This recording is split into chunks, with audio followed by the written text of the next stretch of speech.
Il est proprement inconcevable que des citoyennes et citoyens ne puissent pas avoir le bulletin de vote de leur candidat ou de leur candidate lors des élections présidentielles. Cependant, le droit au bulletin de vote de leur choix est soumis à un minimum de 500 parrainages d'élus.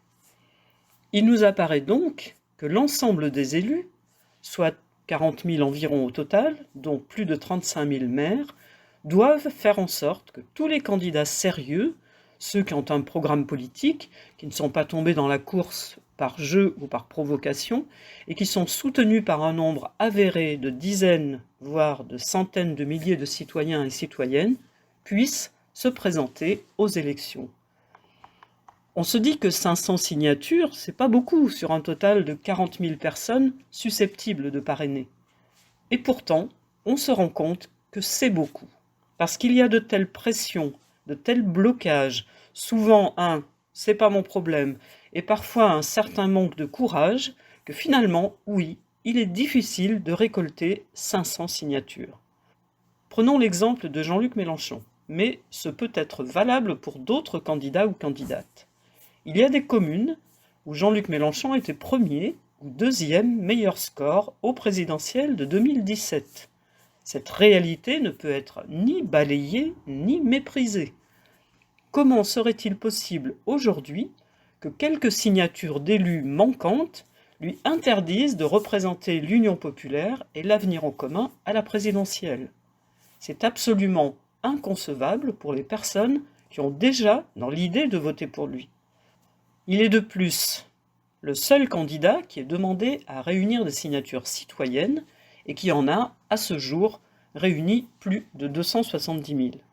270 000 militants qui appuient sa candidature, parce que là, ce sont de véritables soutiens, des personnes engagées qui entraînent derrière elles des électeurs moins ou non militants, mais tout aussi disposés à voter parce que convaincus par ce candidat, son programme ou les deux. 270 000 soutiens citoyens, et il y aurait des élus qui diraient « Moi, je ne veux pas que Mélenchon soit candidat, donc il est hors de question que je lui donne mon parrainage. » 270 000 soutiens citoyens, et il y a une Anne Hidalgo qui résume le mérite à être candidat à 500 signatures d'élus. Il ne semble pas que ce soit une démarche démocratique que d'empêcher une partie des Français d'avoir leur candidat. C'est pourtant ce que demandent certains chefs de partis politiques qui, alors qu'ils ont réuni au-delà de leurs 500 signatures, agissent pour que leurs concurrents ne les aient pas. Croient-ils que ça va leur apporter les voix de celles et ceux qui auraient voté pour le concurrent dont ils sont le plus proches et qui ne pourra pas se présenter? C'est bien évidemment faux. Ça ne leur donnera qu'une très infime partie de ces voix. Si, par extraordinaire, Jean-Luc Mélenchon était empêché de se présenter, nombre d'entre nous n'iront tout simplement pas voter ou mettront dans l'urne un bulletin blanc ou nul. Et les élus qui n'ont donné leur parrainage à personne seront fortement tenus pour responsables par nombre de citoyens et citoyennes. Les élus n'ont pas à poser de conditions pour donner leur parrainage. Celles et ceux qui disent qu'ils ne donneront leur signature qu'à la candidature qui sortira gagnante de la primaire populaire n'ont pas à exercer ce chantage. Il y a énormément de citoyennes et citoyens qui sont contre cette primaire populaire, déjà par le simple fait qu'on veuille forcer des candidats à y participer contre leur gré, et que le soutien de cette formation ne se fera que sous certaines conditions.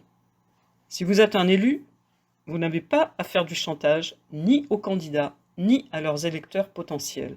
Vous avez accepté le mandat d'élu. Même si donner votre parrainage n'est pas en soi une obligation, cela fait partie des devoirs de votre mandat. Vous le devez à celles et ceux qui vous ont élus. Votre rôle est de permettre que tous les bulletins soient disponibles. Il y a des candidats investis par des partis installés qui ont un nombre conséquent d'élus. Ils n'ont donc aucune difficulté à obtenir le nombre requis de parrainage, comme par exemple le candidat du PCF, qui semble avoir plus à cœur de faire barrage au concurrent le plus proche de ses idées qu'aux candidats qui lui sont totalement opposés idéologiquement. Que prouverait Roussel ou Hidalgo s'ils gagnaient 1 ou 2 points parce que Jean-Luc Mélenchon n'aurait pas pu se présenter? Pas grand-chose, si ce n'est leur manque absolu d'esprit démocratique et républicain.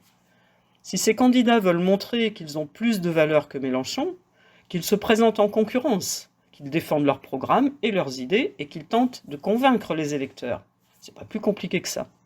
Mais éliminer ses concurrents en amont par manipulation politicienne et en faisant pression sur les élus de son parti, ce n'est ni respectueux des citoyens, ni digne d'un esprit républicain. Les règles actuelles donnent la possibilité à un élu d'éliminer un candidat, mais l'élu ne doit pas s'en octroyer le droit. Vous ne pouvez pas jouer avec ça, vous, les élus. Vous ne pouvez ni céder au chantage, ni en exercer un. Vous ne pouvez ni manipuler, ni vous laisser manipuler.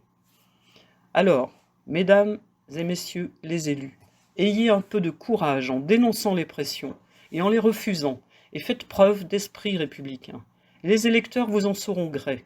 Mais si par calcul ou par lâcheté, vous empêchez un candidat ou une candidate de se présenter, on vous en voudra. On vous en voudra beaucoup. Une colère immense et dévastatrice pourrait résulter de l'absence de notre candidat aux élections. La France est déjà une cocotte minute. Renaud Muselier, président de la région PACA, et Gérard Larcher, président du Sénat, vont tous deux appeler les élus à faire en sorte que tous les courants politiques puissent être représentés lors de ces présidentielles 2022. Il est tout de même fort de café pour nous, progressistes, de devoir constater que des élus de droite se montrent plus attachés au bon fonctionnement de la démocratie que des élus qui se disent de gauche. Même si vous n'êtes pas d'accord avec le programme d'un candidat, battez-vous pour qu'il puisse le présenter.